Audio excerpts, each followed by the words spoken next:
le procès de Joseph Rosset en 1947.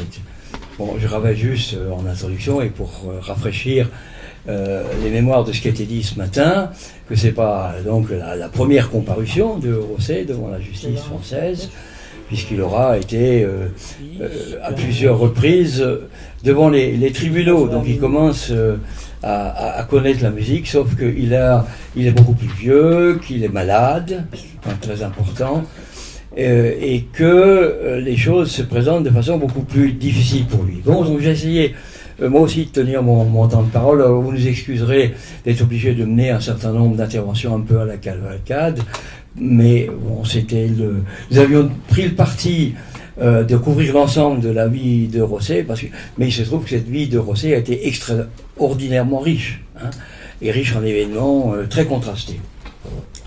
Donc, comme dit, il a été arrêté par les autorités françaises en février 1945, après avoir échappé à la Gestapo le 2 décembre 1944, ça a été dit ce matin. Or, il ne verra ouvrir son procès qu'en 1947. Pourquoi un tel délai? Que s'est-il passé durant 37 mois? C'est quand même long.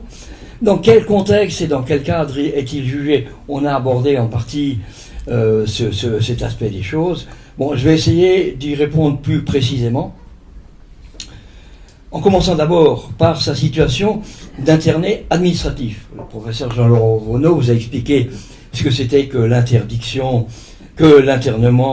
administratif. En fait, c'est une période durant laquelle Rosset est emprisonné, mais il est emprisonné dans un camp d'internement. Et M. Vonneau nous a rappelé, en s'interrogeant d'ailleurs sur pourquoi le choix du lieu, qu'il était interné à Pithiviers. Alors, point quand même important à verser à ce dossier. Il faut savoir que dès le 24 février 1945, bien sûr, Charles Blondel, qui est le commissaire régional de la République, on vous a dit qu'il y a un des préfets, il y a au-dessus d'eux un commissaire régional, reçoit des instructions précises à ce sujet. Quelles sont-elles?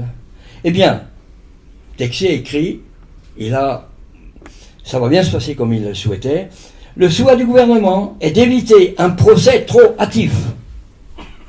Éviter un procès trop hâtif. Bon, en fait, ils vont mettre 37 mois à instruire, qui n'entraînerait qu'une condamnation trop faible. Donc là, d'emblée, le gouvernement annonce la couleur. Il s'agit de le condamner lourdement, alors qu'il vient à peine d'être arrêté, et qu'on ne sait rien à ce moment-là de son activité en Alsace. C'est le professeur Igersheim qui rappelle ce point, et je rappelle que le professeur Igersheim lui-même est un autre directeur de l'Institut d'Histoire d'Alsace. Donc je cite mes sources, et mes sources, je pense, de ce côté-là sont solides. Le 24 avril, Rosset écrit donc à son vieil ami, le chanoine Müller: « Après avoir pu me sauver des mains de la Gestapo, me voici interné à Pithiviers. J'en ignore les raisons, parce qu'évidemment, à Pithiviers, il ne voit aucun juge. Je ne sais pas si on peut faire un procès, donc il en est là. Bon, les choses changent un peu et se précisent un peu le 18 mai 1945. Le 18 mai 1945, il est transféré de Pithiviers à la maison d'arrêt de Nancy. Mais ce n'est que le 18 juillet qu'il est interrogé une première fois. Donc ça veut dire 5 mois qu'il est derrière les barreaux, on va dire. Et il est interrogé par un militaire, le capitaine Calice. Pourquoi un militaire? Parce qu'auparavant, le tribunal militaire de Nancy s'était vu demander la réouverture du procès qui avait été interrompu en 1940. Vous vous rappelez de ce que de ce qu'on a expliqué ce matin en 1940 sur la débandade de Nancy et la fuite éperdue. Donc le tribunal militaire se voit invité à réopérer, mais bon, finalement assez vite, il va renoncer à poursuivre, parce qu'à ce moment-là, il manque totalement de pièces à conviction. Donc finalement, l'affaire va changer progressivement de cadre. Le 8 novembre 1945, le juge Maurice Pagniez notifie à l'intéressé son inculpation pour, enfin les choses se précisent en ce qui concerne l'accusation, intelligence avec l'ennemi et fait de collaboration au vu de l'article 21 de l'ordonnance du 28 novembre 1944. Monsieur Vonneau nous a expliqué ce qu'il fallait penser du fait de l'inculpation de collaboration. Bon, enfin bref, le 16 octobre précédent, le nouveau garde des Sceaux avait fait savoir au général de Gaulle que Rosset avait été renvoyé devant la cour de justice de Colmar et qu'une instruction, par ailleurs, avait été ouverte contre les cadres de l'Alsacien. Mais finalement, les choses ne vont pas tout à fait se passer comme ça, on vous l'a dit tout à l'heure. C'est pas devant la cour de justice de Colmar qu'en fin de compte, Rosset va comparaître, ça va être devant celle de Nancy. 11 mars 1946, le juge Paniel procède à un interrogatoire récapitulatif de l'inculpé, c'est-à-dire que le juge Paniel a fait plus que loyalement et honnêtement son boulot.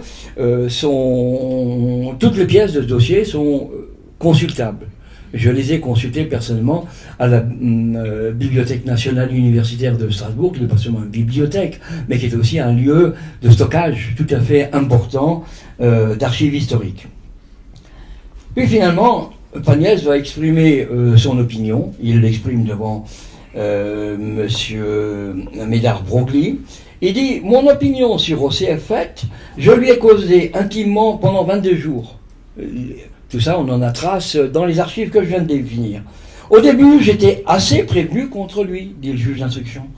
Mais maintenant, je suis convaincu qu'il n'était pas un autonomiste, enfin, au sens de tourner vers le séparatisme, parce que le mot autonomisme, à ce moment-là, continue à avoir un sens très ambivalent, mais simplement un catholique alsacien acharné. Bon, vous me direz un sentiment, mais bon. Donc les choses auraient failli... Schon 10 minutes. Oh merde, ça va. Attendez, on va quand même essayer de trouver les moyens de raccourcir. Bon, mais là où je m'excuse d'être long, ça se complique, parce que finalement, Rosset va se retrouver à Colmar quand même. Là, il est à Nancy, on le renvoie à Colmar, enfin bref, ça traîne, ça tourne dans tous les sens. Le programme du gouvernement réussit fort bien. Il s'agit de retarder au maximum le procès, parce que... bon. Alors, à ce moment-là, l'un des défenseurs de Rosset va écrire le 15 avril « Tout le monde est fort ennuyé de votre affaire et personne ne sait comment faire. » La preuve, les propos du juge Pagnès. « Avec un procès politique comme le vôtre, qui est léger d'un point de vue accusation, on devrait normalement voir maintenant surgir des faux. Ce serait contre toutes les traditions qu'il n'y en avait pas. » Bon, or, il se trouve que à ce moment-là, vont apparaître sur le marché, je veux dire, des preuves, 98 000 pièces contenues dans 15 caisses qui viennent du docteur Ernst, dont on a parlé ce matin. Et donc, le fait de la découverte de ces pièces va être autant d'occasions supplémentaires pour retarder le procès, parce que toutes ces pièces, elles doivent être notifiées, là je parle sous le contrôle des magistrats et d'avocats, elles doivent être notifiées à l'inculpé qui est amené à s'exprimer dessus. Or, la plupart des pièces en allemand, or, une bonne partie de l'appareil de justice à l'époque n'est pas germanophone. Donc, évidemment, ça ne fait que traîner davantage, et c'est à ce moment-là qu'on voit apparaître le fameux manifeste de 40, manifeste les trois épis, qui n'a en fait, on le sait maintenant, jamais été un manifeste, et qui en plus sera oublié par tout le monde, parce que Ernst l'emmène en 40 à Berlin, mais tout le monde l'oublie, y compris d'ailleurs l'intéressé ou presque.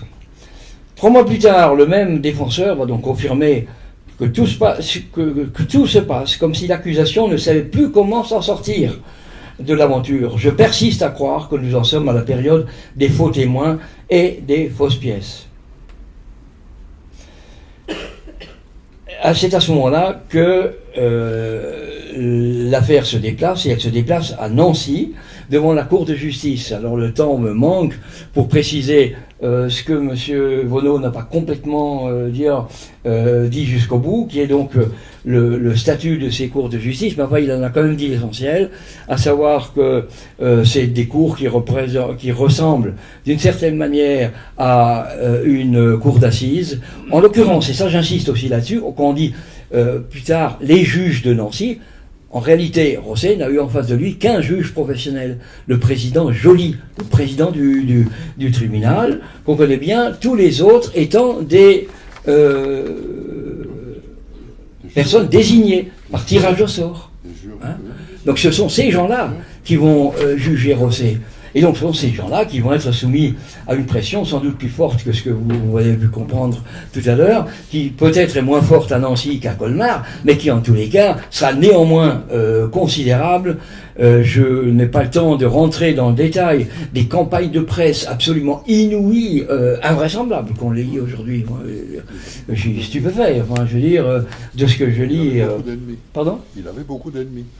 Parce il lui restait beaucoup d'ennemis, et aux ennemis d'avant-guerre, c'était aussi rajouté les communistes. Les communistes avaient été assez complaisants avec lui, ils avaient même été associés dans différentes élections, ça vous a été rappelé ce matin, par exemple Winsheim, pour ne nommer que la dernière. Or les communistes, en fait, qu'est-ce qui se passe ? Et sans faire d'anticommunisme primaire et stupide, hein, mais les communistes en 45, 46 ont quand même quelque chose de sérieux à se reprocher, à savoir qu'ils auront attendu le 21 juin 1941 l'opération Barbarossa et l'envahissement de l'Union soviétique pour se démarquer du nazisme et pour rentrer progressivement dans la résistance. Ce qui n'empêche, et ça je important à le dire, parce qu'on vous propose sur la table un petit livre qui traite du cas de Georges Lobly, ce qui n'empêche pas qu'à titre individuel, certains communistes soient très courageusement engagés dans la lutte contre le nazisme, mais en tant que tel, l'appareil va être extrêmement lourd à se remuer, et il faudra sans doute attendre 42 pour que les communistes entrent dans une résistance active. Et donc en 45, serait clair que ils ont besoin de se blanchir par rapport à cet attentisme vis-à-vis du nazisme. N'empêche donc que élargi à la presse communiste, le front patriotique entre guillemets va se déchaîner de façon absolument virulente. Dans les actes, vous trouverez des éléments que j'ai précisés déjà dans mon livre, à savoir des extraits de presse, mais là le temps me manque. Ne serait-ce que pour en citer un seul, sinon on y serait encore ce soir. J'en voudrais revenir aux éléments factuels, une fois évoqué rapidement cette campagne de presse de 47, oui, merci, qui sont donc l'ouverture des débats. Les débats sont ouverts à Nancy le 27 mai 1947, ils vont se dérouler jusqu'au 12 juin. Et c'est un procès important, parce que c'est en même temps, Wittmann l'appelle, le procès phare de l'épuration. Il est phare à tout point de vue la personnalité de l'inculpé, vu le contexte.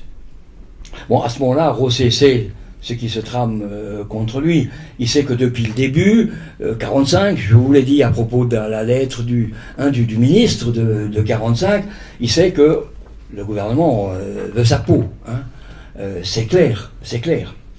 En tous les cas, au moins les éléments communistes du gouvernement, mais aussi les éléments socialistes, dont la presse est le meilleur moyen, la meilleure expression. Néanmoins, il va se débattre très courageusement, comme un lion, disent les observateurs, et surtout il fait preuve d'une mémoire prodigieuse. Il sait, par exemple, citer le nombre d'ouvrages. Bon, il est vrai qu'il a soigneusement préparé. Et moi, c'est ce qui m'a beaucoup frappé en tant que biographe, lorsque j'ai pu consulter les différents fonds d'archives privés. C'est la précision de toutes les informations qu'il apporte dans ses différents journaux, non pas intimes, mais enfin ses journaux personnels. C'est clairement, c'était un très très bon journaliste. Et donc, à ce moment-là, il sait que l'Alsacia Verlag représentait un tirage de 5 424 048 ouvrages. Monsieur Blackman vous a expliqué comment ce chiffre prodigieux a pu être atteint moyennant toutes les méthodes, toutes les ruses utilisées par Rosset pour se procurer le papier nécessaire. Bon, il sait aussi répondre sur la question des 7 ouvrages nazis sur 408, dont 7 dont je dis aussi quand même que 4 ont été écrits en 40, 3 en 41 et un seul l'année suivante, et que plus un seul de ces ouvrages ne sera édité par ses soins. Les 7 ouvrages qui sont pour lui le moyen d'éviter ce qu'il a voulu éviter jusqu'à la fin, c'est-à-dire la fermeture de sa maison, le licenciement des 600 salariés, etc., etc. Donc, je passe aussi sur les témoignages, sinon pour dire que, ça a été évoqué, de nombreux témoins ne pourront pas venir témoigner pour plusieurs raisons.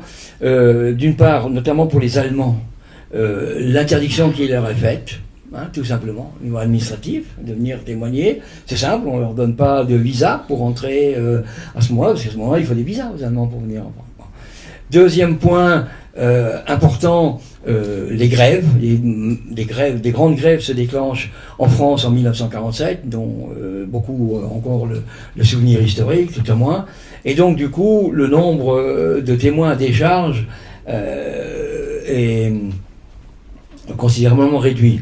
Bon, il reste quand même que les plus importants témoignages vont pouvoir être développés, y compris celui des religieuses, que Rosset avait puissamment aidé dans son activité à la tête de l'Alsacia, qui, malgré des consignes de discrétion de l'évêque de l'époque, Monseigneur Jean-Julien Weber, vont néanmoins venir témoigner de son rôle personnel, et elle s'est bien placée pour le faire. L'une d'elles était l'assistante de son assistante. Donc, et tout ça, c'est consigné par écrit et c'est disponible dans toutes les sources d'archives que j'ai pu consulter. Donc, ces témoignages peuvent être produits, les religieuses enfreignent évidemment les directives de discrétion données par leur évêque. Bon, l'évêque le regrettera d'ailleurs, ces consignes plus tard, parce que dans les documents personnels laissés par Rosset, on sait aussi que Rosset va finir par remercier Monseigneur Jean-Julien Weber du rôle qu'il jouera dans les années 50 en particulier pour obtenir sa mise en libération. Bon, je voudrais donc simplement terminer sur le verdict. Ce verdict est prononcé en public le 12 juin 1947, mais comme l'a souligné le professeur Vélo, il n'y a pas sans considérant. Le tribunal, en fait, se voit poser 3 questions. Et je lis là, parce que comme ça... Sur quoi la Cour réunit de nouveau en audience publique en présence de l'accusé, vu les questions posées par Monsieur le Président et les réponses faites par le Président et par les jurés du jugement, lesquelles sont ainsi conçues. Première question principale, il y aura 3 questions qui sont posées. Rosset Joseph Victor, 54 ans, etc., etc. Est-il coupable d'avoir, sur le territoire français antérieurement au 13 septembre 1939, et depuis un temps non prescrit, pratiqué des machinations ou entretenu des intelligences avec des puissances étrangères ou leurs agents pour leur procurer les moyens de commettre des hostilités ou à entreprendre la guerre contre la France? Réponse, non à la majorité. Donc ce non à la majorité blanchit complètement, en fait, Rosset de toutes les accusations qu'il avait conduit dès 1939 à traîner dans les geôles de la République, à être trimballé de Nancy à Privas par... Bon. Voilà, donc là, réponse claire, nette, non à la majorité. Deuxième question principale. Le même, en tous les cas, depuis moins de 10 ans, étant français par temps de guerre, a-t-il entretenu des puissances, des intelligences, avec une puissance étrangère ou ses agents, en vue de favoriser de cette puissance? Réponse, oui à la majorité. Mais à la majorité, le jugement rajoute, il y a des circonstances atténuantes en faveur de l'accusé. Alors c'est quoi ces circonstances atténuantes? C'est qu'en fin de compte, le tribunal a quand même pu ne pas ne pas entendre tout ce qui avait été dit concernant le rôle de Joseph Rosset et de ses amis dans le complot contre Hitler et dans ses actions anti-nazis. Bon, ça lui vaudra des circonstances atténuantes, ce qui néanmoins est quand même pas trop mal pour lui, parce que si la réponse avait été oui, il était fusillé. Puisque peu de mois avant, en plein procès, non, quelques semaines seulement avant, le dénommé Maurer, ancien collaborateur de Mulhouse, Kreisleiter de Mulhouse, lui avait été fusillé pour ça, sur le pas de tir de l'île Napoléon, en plein procès Rosset. Bon, donc il échappe effectivement à la mort, qui avait été réclamée violemment par les communistes et les socialistes. Bon, il va mais comme il y a une troisième question, le même Rosset, etc., coupable d'avoir au moins participé sciemment à une entreprise de démoralisation de l'armée ou de la nation ayant pour but de nuire à la défense nationale. La réponse est oui à la majorité. Mais là aussi, avec le rajout, à la majorité, il y a des circonstances atténuantes en faveur de l'accusé, je viens d'en parler. Donc, considérant que la dite déclaration, il résulte que l'accusé s'est rendu coupable d'avoir, etc., etc., pas peine de revenir sur tout ça. Considérant la même déclaration, il résulte des circonstances, condamne Rosset Joseph Victor à la majorité des voix. Je dis, c'est un jury. Ce sont 5 personnes qui décident du sort, 4 en tant que juré, 1 en tant que président. À la majorité des voix, à la peine de 15 ans de travaux forcés, à la peine accessoire de 20 ans d'interdiction de séjour. Je précise ce qu'a dit Joseph Schmidwitz ce matin. Marcel Sturmel a récolté le même tarif, on va dire. Simplement la différence c'est que Marcel Sturmel est heureusement pour lui en meilleure santé, donc il aura survécu et il va se trouver en fait, grâce à différentes démarches, libéré de façon anticipée. Il sera libéré quelques mois avant la mort de Rosset, qui va intervenir le 24 octobre 1951. En outre, donc avant d'être parvenu au bout de sa peine, malgré les innombrables démarches faites pour obtenir sa libération par un moyen juridique ou par un autre, enfin bon, ça c'est à soi seul déjà tout un chapitre. Donc il se, en outre, condamné à la majorité des voix à la peine de dégradation nationale à vie. À la majorité des voix, le tribunal prononce la confiscation totale au profit de la nation de tous les biens présents et à venir du condamné, de quelque nature qu'il soit, meuble, immeuble, divise ou indivise. Voilà. Jugement fixé au minimum par la loi, etc. Voilà donc le jugement, c'est son absence d'attendu, mais néanmoins, bon, ce qu'on peut en penser à ce stade, là je vais m'arrêter, parce que des juristes sont là pour en discuter. 25 minutes. 25 minutes. Ouais. Pardonnez-moi, mais j'espère ne pas avoir donné l'impression de noyer le poisson. Je pense que là, comme là nous sommes au centre en fait de cette journée, ça aurait peut-être la peine d'apporter quelques précisions. Le reste à lire, et on vous invite d'ores et déjà d'ailleurs, si vous le souhaitez, à faire savoir votre intérêt pour les futurs actes dont nous allons mettre en chantier dès les semaines qui viennent. Voilà. Merci de votre attention.